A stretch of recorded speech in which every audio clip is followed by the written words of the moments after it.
The incumbent Utah senator up for re-election in 2010 is no longer a candidate, despite his years of service and backing from Republican Party leaders.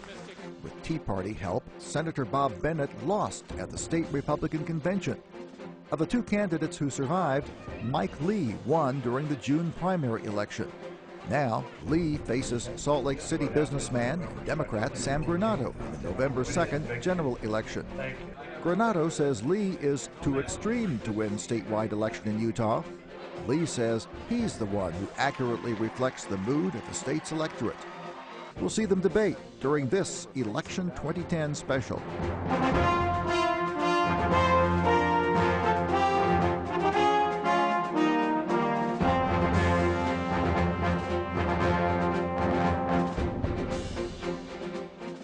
Hello, I'm Wes Sims, news director for KBYU-FM. And with me in the studio is Professor Kelly Patterson, the director of BYU Center for the Study of Elections and Democracy. Kelly, Election Day is approaching. People are starting to pay more attention now. Now's the time when voters are starting to pay attention. That's right. And what are the possibilities and maybe the pitfalls for the candidates this late into the game? Well, this is where the campaign becomes the most intense. This is where they're really out pressing the flesh day in and day out. They're engaging in quite a few debates with each other. This is the time when they possibly can make a slip up. But it's late enough also into that campaign that they've honed their talking points and their messages, and they should be pretty good at getting that message out. Well, we're going to listen to some of those messages today. And as we mentioned at the top, today we're hearing from the two men seeking to succeed Bob Bennett in the U.S. Senate. Let's get some background information now on the candidates and the race from Election 2010's Adam Belinsky.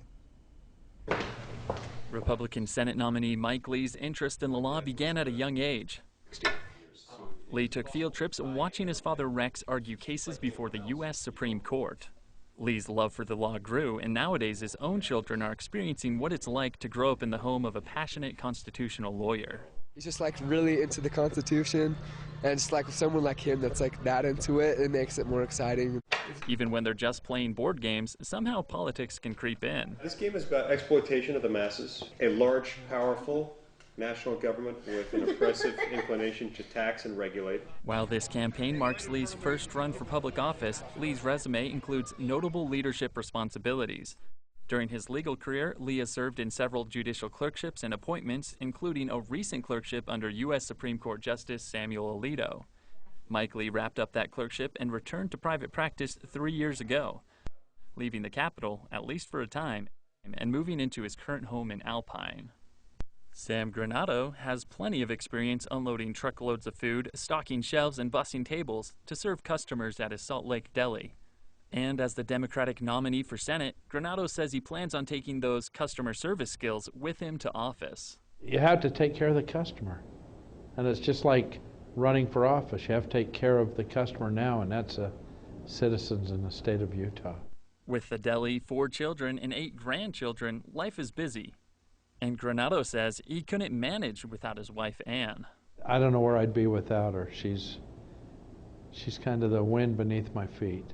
Granato's father started an importing company bringing Mediterranean and Italian food from across the Atlantic to feed customers at the deli here.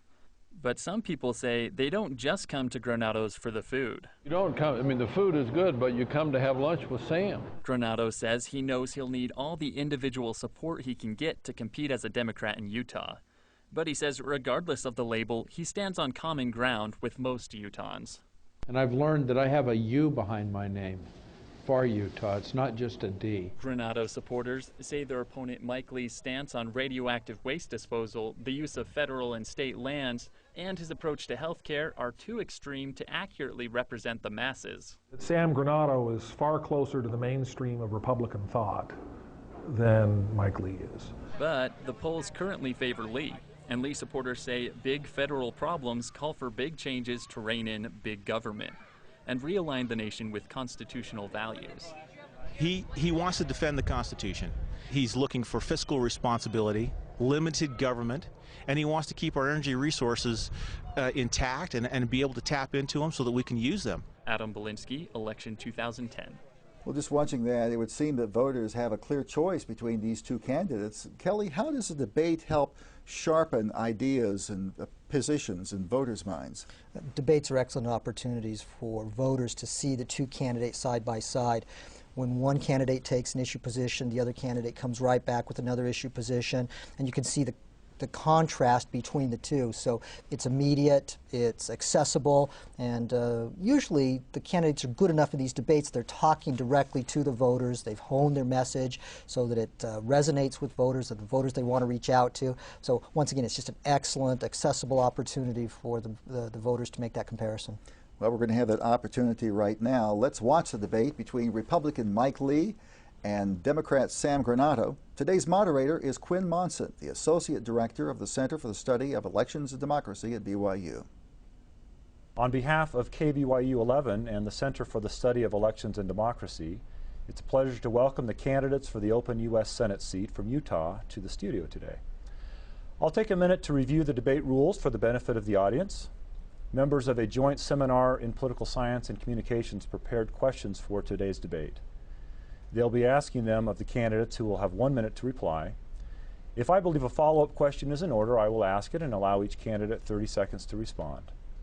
I will alternate the order of which candidate first answers the question posed, and at the end of the debate, each candidate will have 1 minute for a closing statement. Our first question today comes from Adam Belinsky, a senior from Concord, New Hampshire, and it goes to Mr. Lee.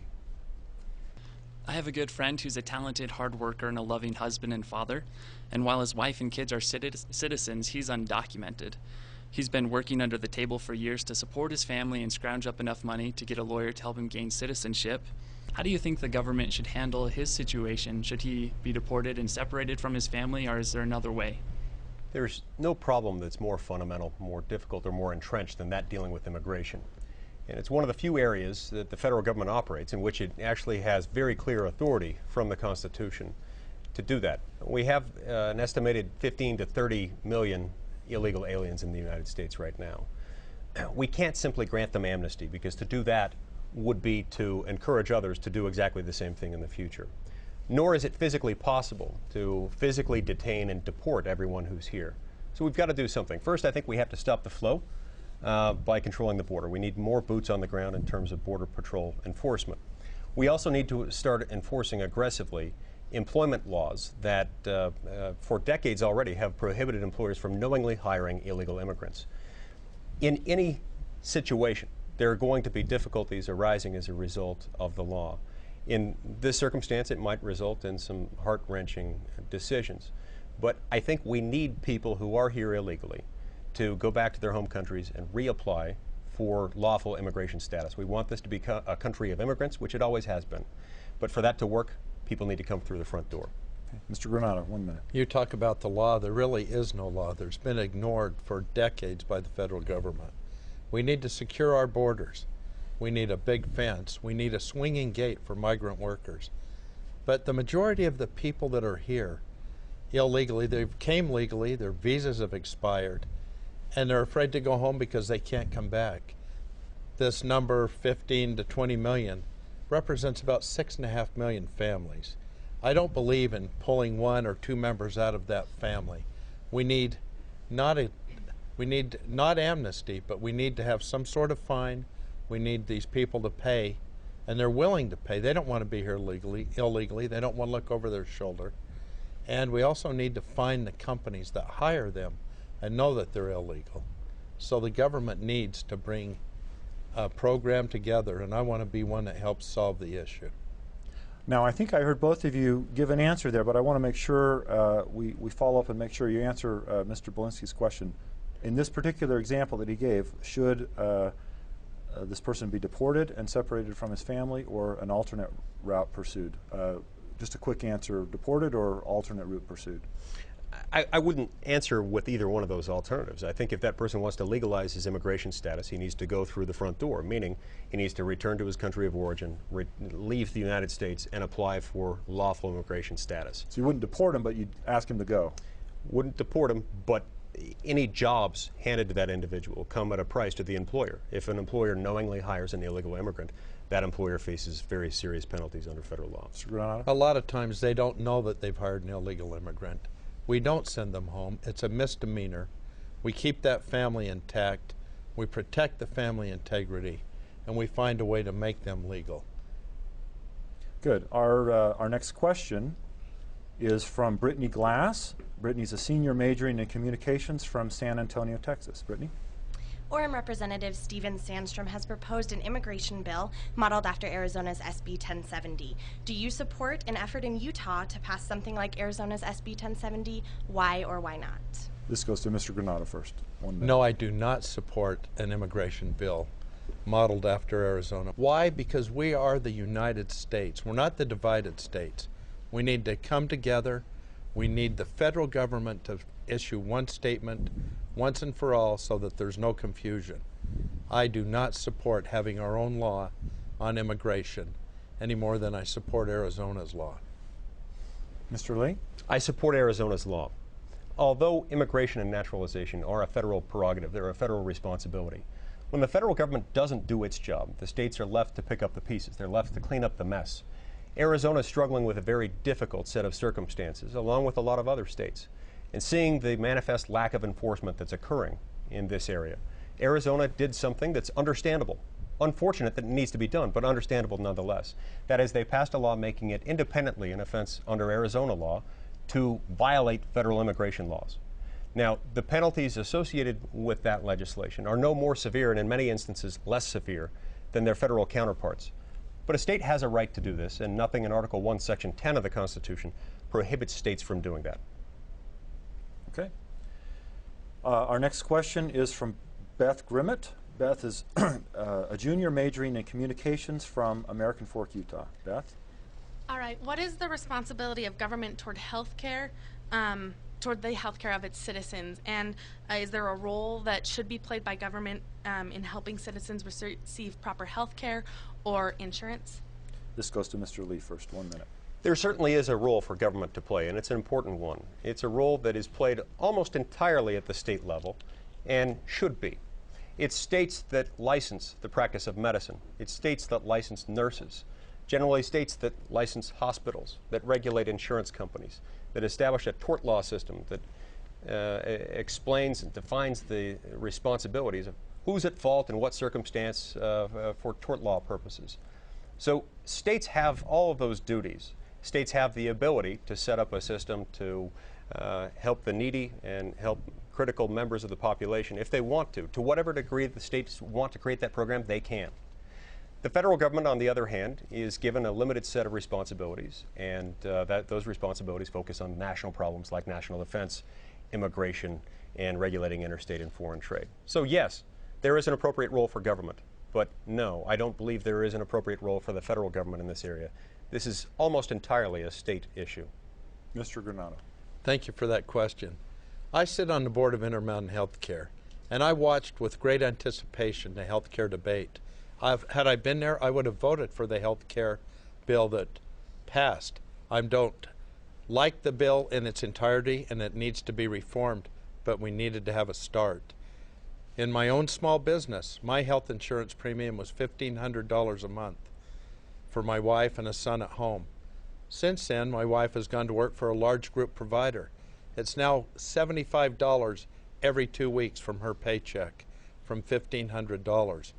Insurance and health care is breaking the backs of small business and middle-class America. We needed the reform.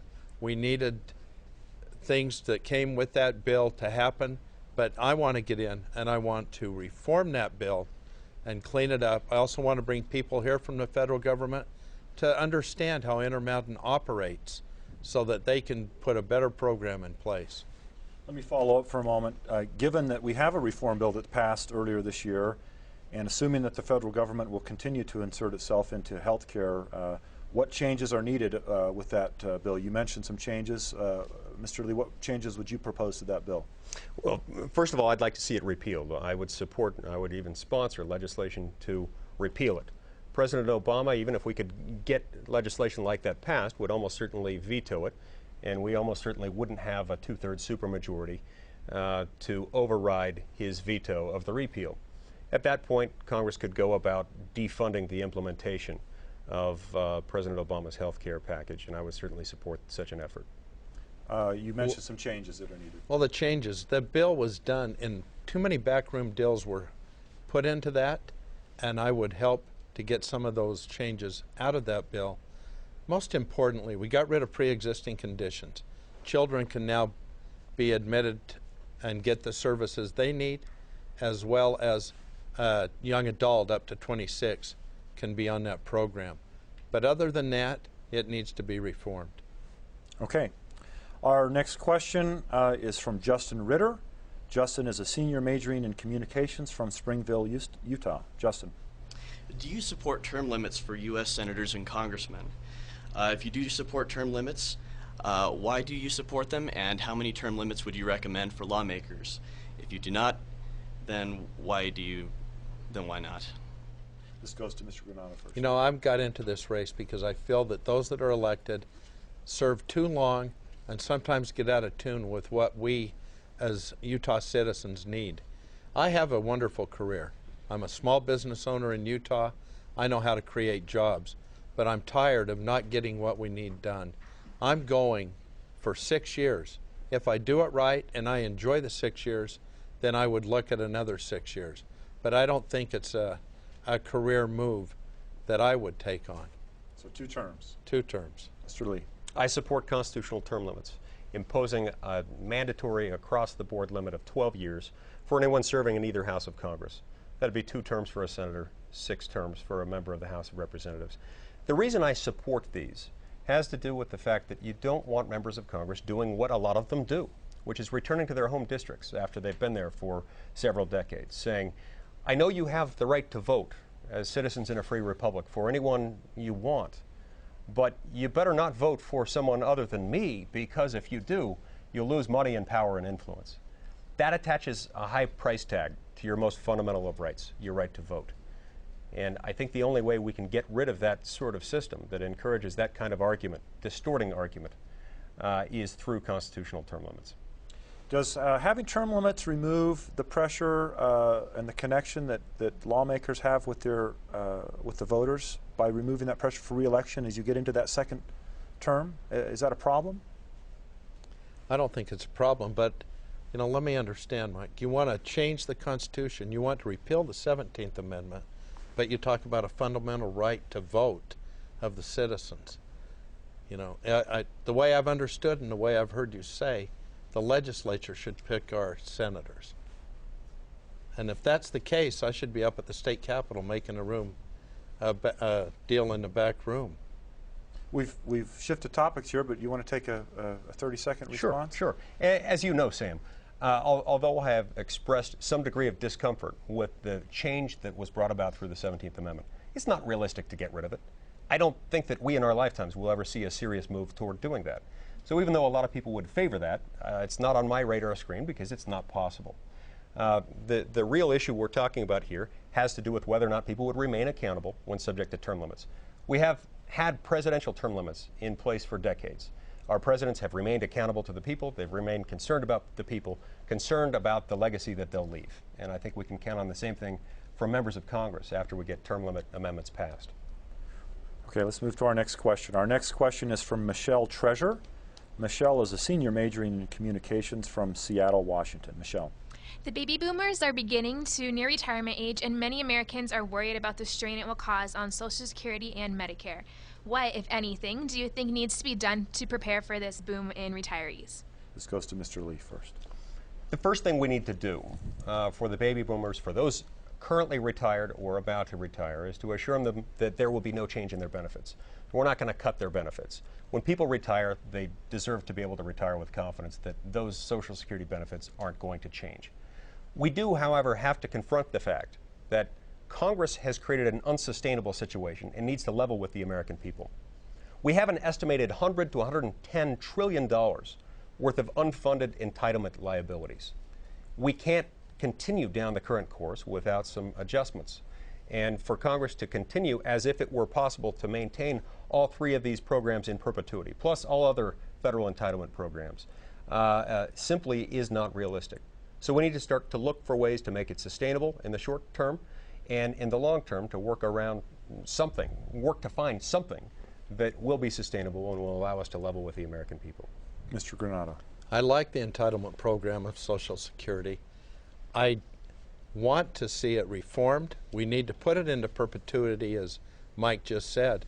But Mike, you said we should raise the age during the primary to 75 for those working, that it's not sustainable, the state should run it. I feel the federal government should run it. They need to do a better job at what they're doing. From a business point of view, I can bring my ideas into that. I can reform it, and we can tie it more to the cost of living.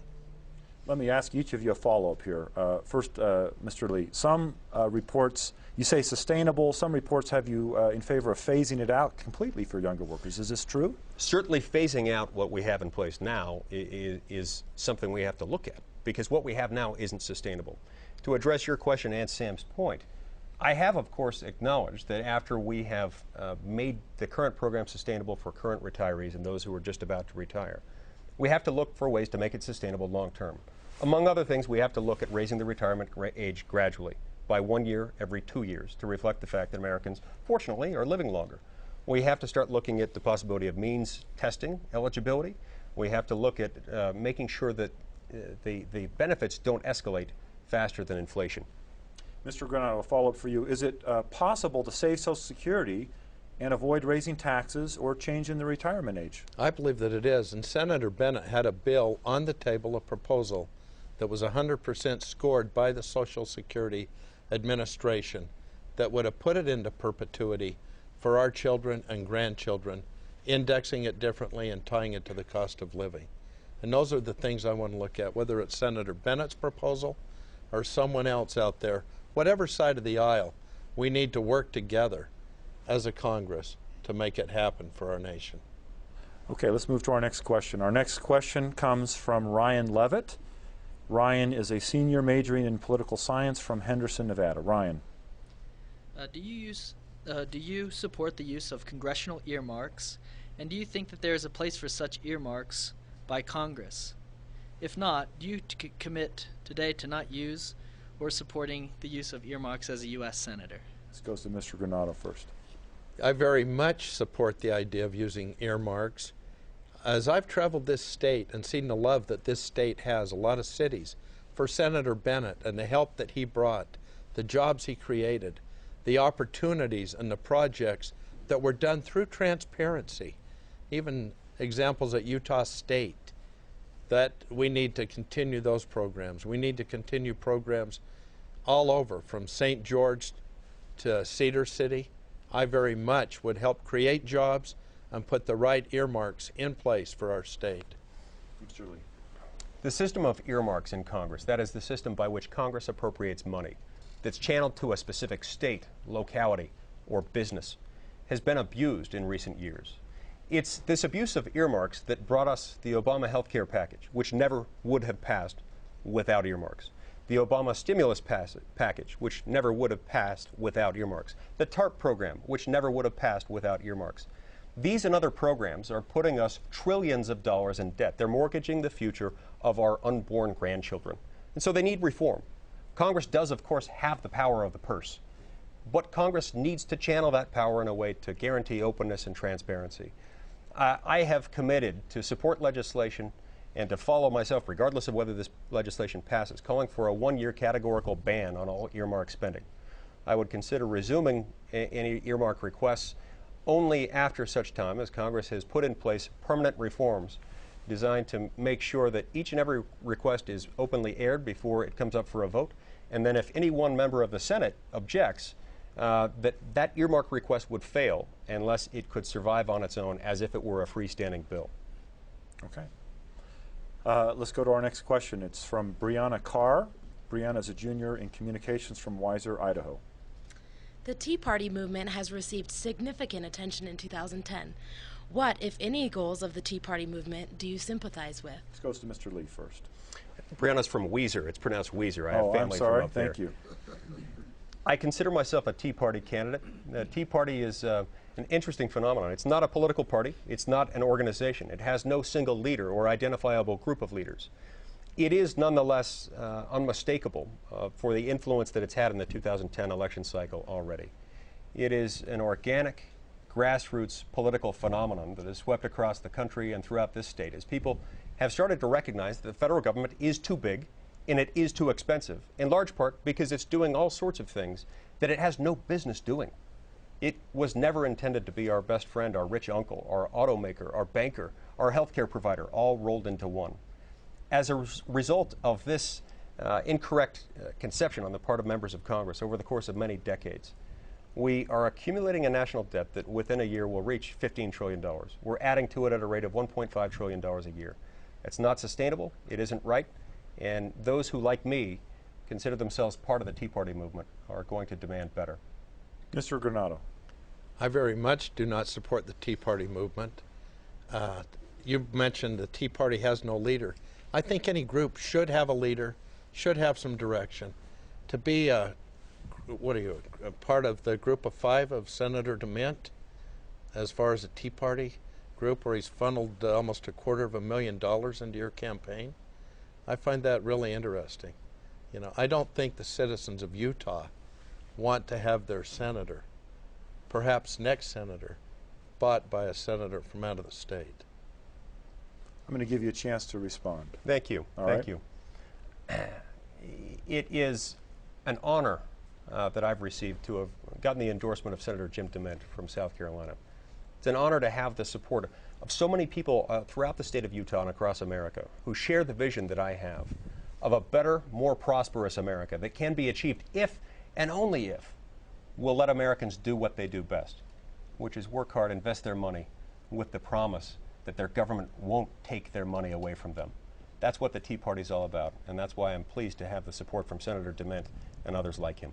Mr. Granato, let me ask a follow-up of you to give you a second to respond as well. Is there a point where the anger displayed by some Tea Party supporters is harmful to finding policy solutions? I believe that it is. We've seen that so much with one side of the aisle trying to get all the work done, and other people being afraid not to listen to the Tea Party, that no finality is being done to bring things together for our nation. We need to remember we need both parties working together and not one extreme group trying to rile up the folks out there. We're in a Great Depression, and I think that the Tea Party has taken legs because of that and for no other reason, but there's no real direction to it other than to stir the pot. Let's go to our next question. It's from Kelsey Kerr. Kelsey is a junior majoring in political science from Seattle, Washington. Kelsey. Partisanship and polarization appear to have reached new levels within the U.S. Congress. If elected, will you reach out to partisan opponents? If so, be specific about how you will reach across the aisle. What issue or issues are best for bipartisan cooperation, and which senators in the other party, will you try and cooperate with? This goes first to Mr. Granato. I will try to cooperate with every senator on each side of the aisle. I've spoken with Senator Hatch, and I've told him and challenged him that when I get there, I will reach across the aisle, and he and I will show the rest of this nation how to get things done and work together. I got into politics, if you will, because I've worked in public service for over 20 years. I've been able to bring both sides of the aisle together, whether I was in Salt Lake City, Salt Lake County, or in state government. I know how to communicate with the people. I've not been purchased by anyone, and I can move it forward. Mr. Lee. Reaching across the aisle is, of course, imperative if you want to get something done in Washington. I will absolutely do this, and the reason I will is that my platform is based on the fact that Congress has limited powers. This is not a Republican idea. It's not a conservative idea. It is an American idea, a quintessentially American one, and it's one that can benefit everyone. Let me give you an example. One thing that Americans have been talking a lot about lately, and we've talked about even today, is healthcare reform and the need for it. There are people in this country who would prefer to have our healthcare crisis resolved through the creation of a single-payer, government-funded, government-run healthcare system. I'm not one of those people, but there are a lot out there. The state of Vermont has expressed an inclination to do that. If you want to do that, the best way to do that is through the state government. And if that's going to happen, the best way for that to happen is to get Congress out of the way.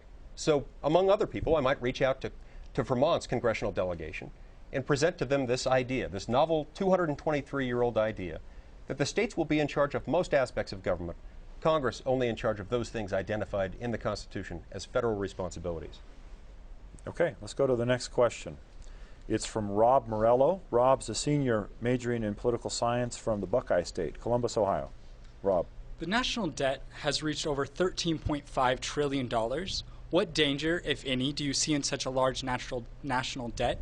And if you agree that it is a problem, what measures would you take to deal with it? This goes first to Mr. Lee. It does present a grave danger to us. $13.5 trillion, escalating at a rate of about $1.5 trillion a year. That means in about a year's time, we'll be at $15 trillion. That's a lot of money. A lot of Americans don't make that much money in a whole year. And when you divide that number by 300 million Americans, it works out to about $50,000 a head. A lot of people don't make that much money in a whole year. And yet that's what the youngest infant born today owes to the federal government in mathematical terms. That's not fair. It's a form of taxation without representation. What we need is to amend the Constitution prohibiting Congress from spending more than it takes in a year and from spending more than 15% of gross domestic product in any given year. This would force Congress to reprioritize what it's doing, to go back to that list of powers that it has and figure out what it has to do, and then leave those things that it's not empowered to do and that it can't afford to do to state and local governments. Mr. Granato. I'm not a political Washington inside attorney. I'm a businessman, and it is unsustainable. Everything needs to be looked at. Reform needs to be put in every department, and I can go back with a business point of view, with eyes to understand, bring a consensus to others, because we all know around this country, our elected officials know that the public's not going to put up with it any longer, and I want to help to lead that charge. Okay, let's move on to the next topic. A question is from Tom Schultz. Tom is a senior in political science from Des Moines, Iowa. Tom? Recently, we have seen a significant increase in the use of 501c or nonprofit tax-exempt organizations as vehicles for advocacy in political campaigns because they are not required to disclose their donors. Some have suggested that these anonymous donations should be disclosed publicly. Would you vote for legislation that requires 501c organizations to disclose their donors? Mr. Granato.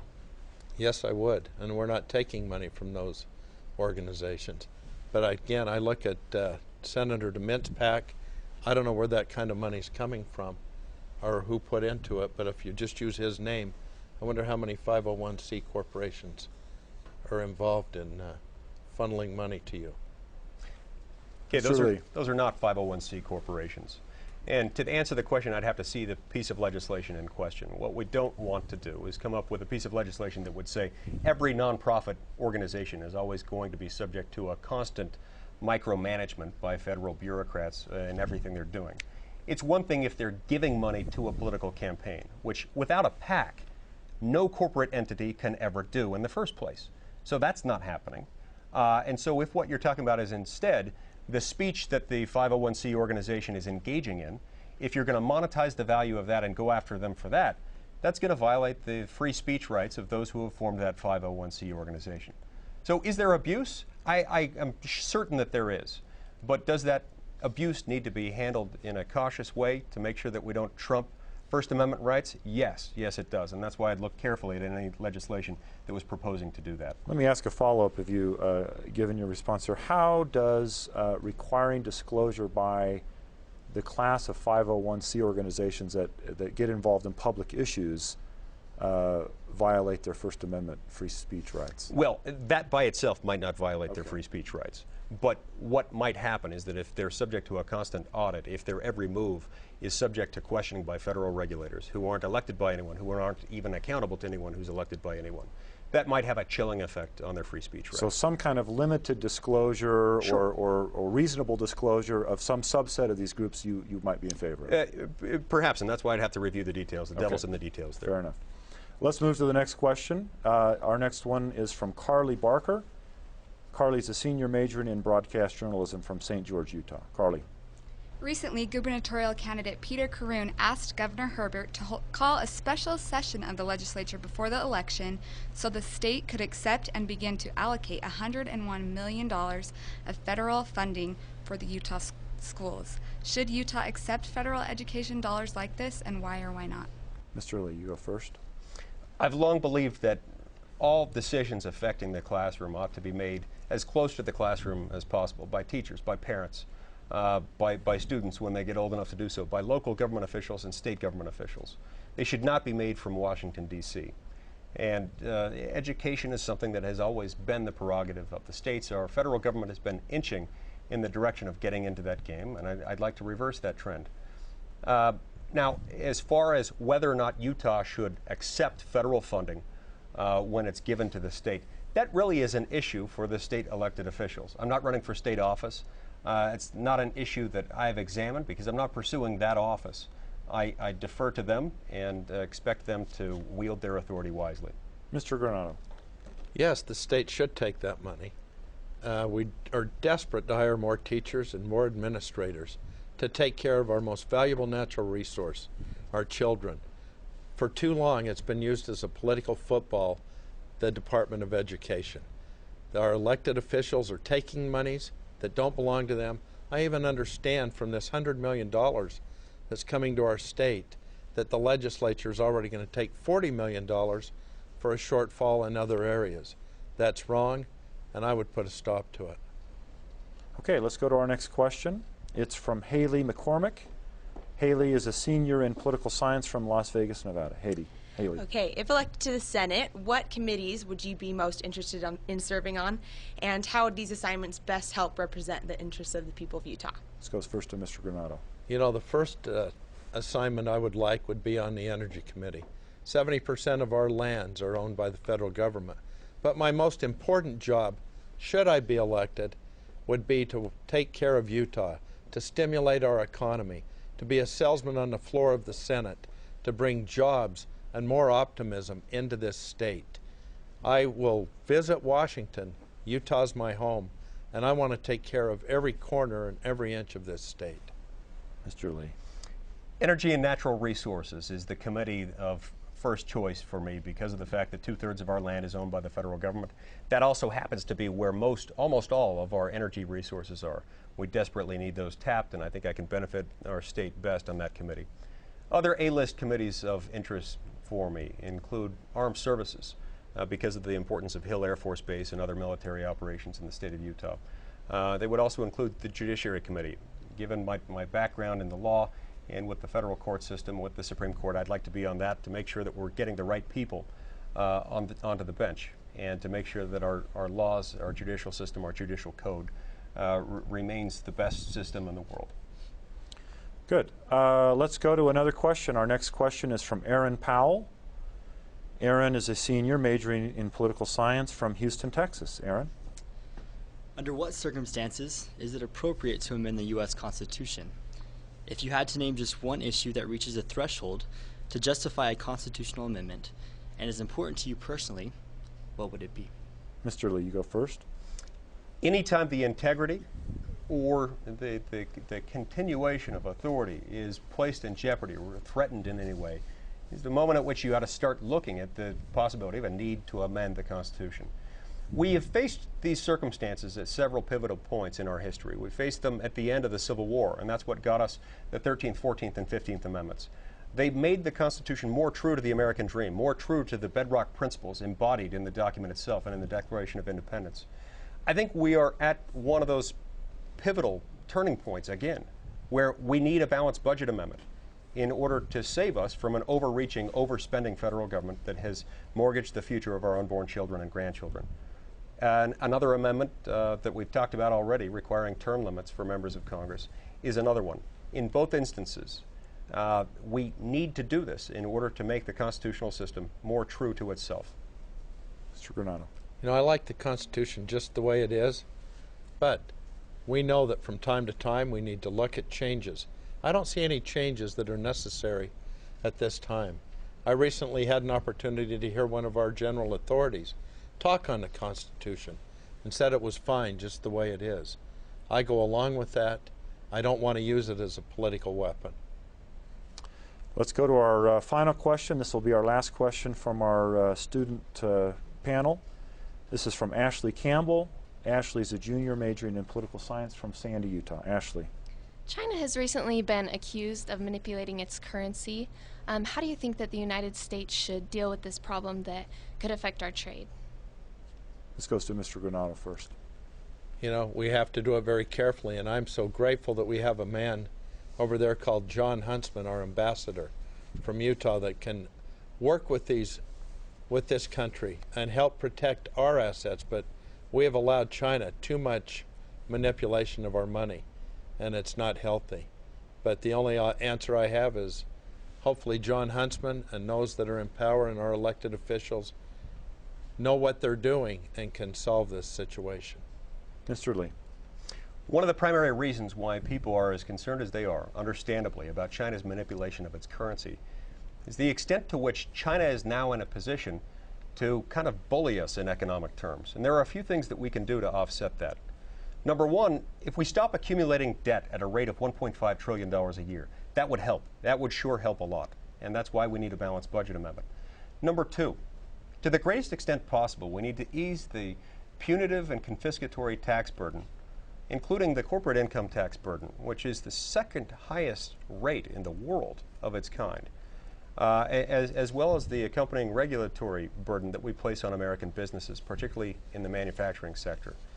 If we would just do those two things, stop accumulating debt at the rate that we have been, and ease the taxation and regulatory burden that we place on U.S. businesses, particularly manufacturers, we could offset most, if not all, of the problems that we've faced from China's manipulation of its currency.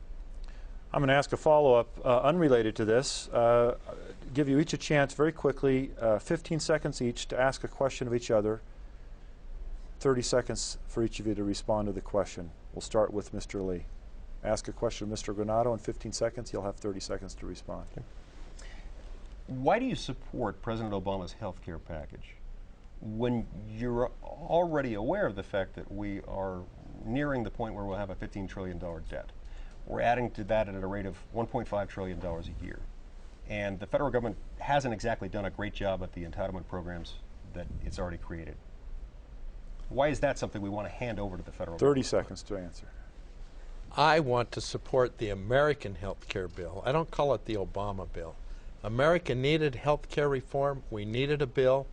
We've needed it for far too long. It's been years that we've tried to bring that together. Imagine we could have had a lot better bill if the other side of the aisle would have participated. We have it in place now. We need to reform it. I'm the person that can go there and help fix it. But America needs health care reform. We don't need to repeal something that is so desperately needed. Okay, Mr. Granato, 15 seconds to ask a question back to Mr. Lee now. I've been intrigued, Mike. I call you extreme. A lot of your points of view were so extreme during the primary, up to the ouster of Senator Bennett. Sometimes I'm not sure where you're at anymore the way you answer, because you're trying to come over to the middle. But who is Mike Lee? My positions have remained unchanged. I have always stood for limited government. And, you know, you don't always get as much time as you want in a 60-second answer to be able to explain the solution to all the world's problems or even our country's problems. My principles have been based on bedrock 223-year-old ideals that say the federal government can't do everything. And what it can do, what it does do, should be rooted deeply in the constitutional text and history. Okay, well, we've reached the end of our debate, and it's time now for closing statements. We tossed a coin earlier to determine the order each candidate will speak. Mr. Granato won that toss and will speak last. Mr. Lee. Thank you. This is a great time to be an American. Although we face a number of challenges, this is also a time of great opportunity as Americans throughout Utah and across this country are realizing that they can return power to the people as they return power to the states. I know that we can, as Americans, reclaim our good economy when we restore the American promise that has promoted the development of the greatest civilization the world has ever known. When we promise people that if they work hard and invest, that they can keep the fruits of their labors, we'll create jobs, and we'll restore our economy. We'll stop deficit spending to the point where we're mortgaging the future of our unborn children and grandchildren. And as we do all of these things, we can accelerate the development of our success by promoting energy development. Utahns and Americans generally deserve better than what Congress has been providing. We can do better by focusing on restraints put in place by our founding fathers 223 years ago. I invite you to join me in this cause and vote for me, Mike Lee, on November 2nd. Mr. Granato. You know, I agree with Mike. It is a great time to be an American, but it always has been a wonderful time. I got into this race because I have 4 children and 8 grandchildren, and I'm worried about their future from what we've gotten from our elected officials. We need change. We need common sense. I'm mainstream. I'm not extreme. I ask you to vote for me on November 2nd because I have been in the trenches all of my life. I'm a worker. I'm a doer. I can bring the groups together, and I can move this country forward, especially Utah. I don't want Utah neglected, and I'm the right man at the right time for this job. Thank you. Our thanks to the candidates and our best wishes for success in your campaigns. Let's have some applause now for their willingness to participate in this important public forum. You've been watching a debate between candidates in the race for the U.S. Senate from Utah, Republican Mike Lee and Democrat Sam Granato. I'm Wes Sims, and with me is Professor Kelly Patterson from BYU Center for the Study of Elections and Democracy. Kelly, I guess the first question is, how did the candidates do? Well, I think the candidates gave us both real insight into how they would govern or how they would like to govern and what they would do if they got back to Washington, D.C. A very stark contrast between the two. Mike Lee, who believes that states need to take more responsibility, the federal government needs to take less responsibility. Sam Granato seems to be much more comfortable with the federal government taking a role in various policy issues and working with the states, but clearly not in the subordinate role that Mike Lee has envisioned for some of the policy issues in the federal government. We've seen Mike Lee debate previously during the primary when he ran against Tim Bridgewater. This is the first time that we've actually had a chance to see Sam Granato in a debate. Do you think that this has really given the voters a chance to know Sam Granato? Yeah, I think in the length of the campaign, he's been able to get out and about and be in some of these debates and to run some ads and to meet some voters. It's still an uphill climb because this is not a Republican state, and Sam Granato is a clear underdog going into this campaign. He's not going to be funded in the same way that someone like a Mike Lee is. Various national Republican interests have taken an interest in this campaign and provided funds for Mike Lee. So I think over the long haul, it's much more difficult for Sam Granato to become known in the state than it is for someone like a Mike Lee. And of course, there's the Tea Party. The Tea Party movement gained a lot of traction earlier on. I've heard some suggestions that maybe the Tea Party has peaked, but there are a lot of candidates out there right now who are generating attention. How do you see the Tea Party helping, or is it not helping Mike Lee in his campaign? Well, I think what the Tea Party brings to many of these campaigns that we see across the United States is energy. These are individuals who really care deeply about this particular issue. It's not really a specific issue in most cases. It's more an attitude about the way in which the federal government is interacting in people's lives these days and getting involved in some of these various policy areas. So they bring this energy in terms of volunteers. They bring this energy in terms of resources, campaign contributions, and the like. And I don't think it's a wave that's quite crested yet. I think that many of these individuals are committed to see this through to the very end, to make sure that all the hard work that these supporters of the Tea Party movement did in the primaries plays itself out in the general election. They want to see these people actually win office, because a movement is not very effective if you can't elect individuals to office. Movements dissipate if they don't actually have those office holders. Well, of course, in this case, the incumbent Bob Bennett was voted out at the convention, so the Republican Party is naturally behind Mike Lee. Yeah, I think the Republican Party is behind Mike Lee, and once again, that's a big help in this state because the Republican Party seems to be so well funded. It has quite a bit more supporters, quite a bit more resources, and Mike Lee can tap into those resources, and that really helps in his campaign. I think he also got a boost. I think Mike Lee gets a boost in the eyes of the voters and the perceptions of the voters simply because he was involved in that convention fight and then in that high-profile primary campaign with Tim Bridgewater. So he's been more intensely covered over the last several months, and once again, I think that helps with visibility in the state.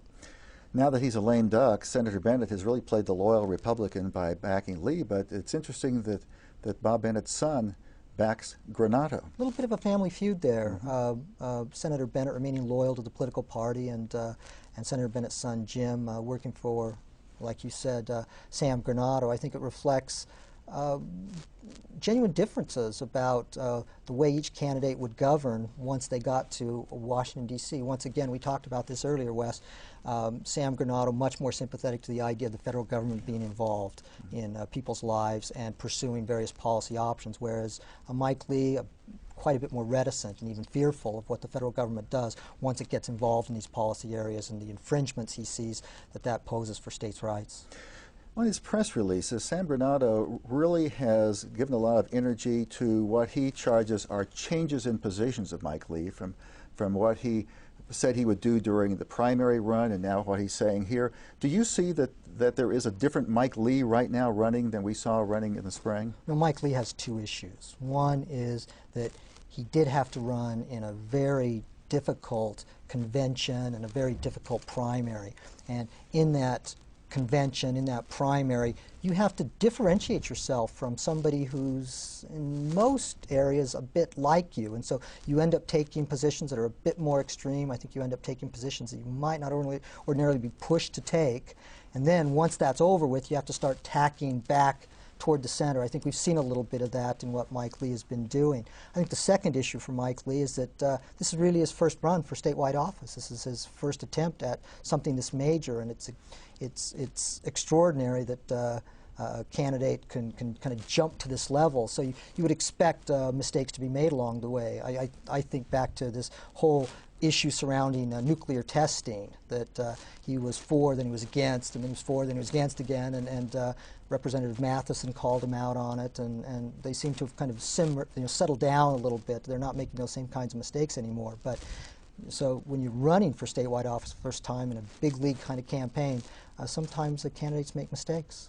So do you anticipate that these position changes will hurt him in any way? Of course, as we said, this is a Republican state. Yeah, over time, I think voters care a lot more about what you do once you're elected, how you govern, how you connect to your individual constituents back in the state. If he were to win the Senate, those are the kinds of issues, those are the kinds of things that voters are more likely to remember over the long haul. And Mike Lee is expressing more of a willingness to work across the aisle than we saw before when he was seemed adamant against that. Well, this is one of the, I think, the tensions that he faces. He's running against Washington, D.C., but one of the things people really hate about Washington, D.C. is that it seems to be broken, that people don't work together. So you have to rail against Washington, D.C. and the way it operates, but at the same time, you then have to go back to Washington, D.C. and figure out a way to work with individuals across the aisle because, as he said in the debate, neither Republicans nor Democrats is going to have a supermajority. So they're going to have to compromise if they're going to get things through the Senate. Certainly. First you've got to run, then you've got to actually govern or participate in that governing. In the closing days of the campaign, Kelly, what do you see as the strategy that each candidate will have to employ to their advantage? Well, I think in the closing days of campaigns, what candidates try to do is end on a positive note, give individuals a real incentive to go to the polls and vote for them, a positive reason why these voters should throw their support behind a particular candidate. So you'll see them ramping up the positive messages about what they will do for Utah, what they'll do for the direction of the country. And then it's all about mobilization. Early voting is becoming a major part of voting in the state of Utah, so they'll work hard to get those supporters out to the polls, whether it's 2 weeks before the election or on November 2nd. Kelly Patterson, thanks a lot. That wraps up our program this evening. Before we end, though, we want to remind you to tune in next week at 8 p.m. as we host a discussion of issues that Utah voters will be considering as they make their vote choices. Please join us for what promises to be an interesting exchange of ideas. Along with Kelly Patterson, I'm Wes Sims. Thanks for watching. Good night.